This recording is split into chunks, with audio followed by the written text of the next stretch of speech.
Run into some space issues with my MacBook Pro. Only came with a 256 gig SSD.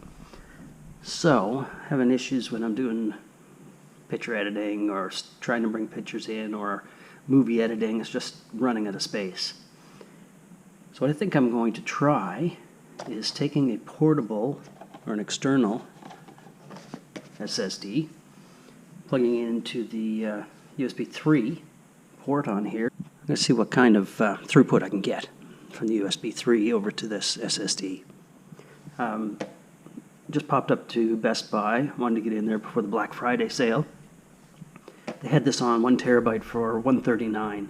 I didn't see it coming up on any Black Friday specials. Besides that, they already had it marked down. I think it was like $100 or something like that. So this is it. It is pretty small. It's USB-C,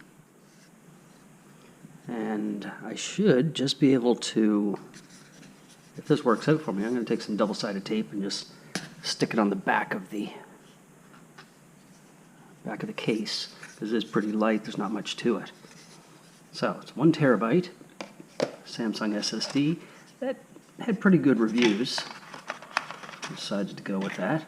Comes with 2 cables. USB-C to USB-A. It's USB 3. And if I did have a USB-C, it also comes with that cable. So, didn't have to buy any extra cables, which is good, and this is just long enough, so if I want to stick it on the back of the computer, that cable will reach around and over to the USB port. I'm going to give that a shot. I'm going to take my iMovie database and move it over to this just to see what it's going to do for me. Also do some speed tests, just copies of files back and forth. But here it is. That's the Samsung portable SSD T5, 1 terabyte. Not very large. Everything that comes with it.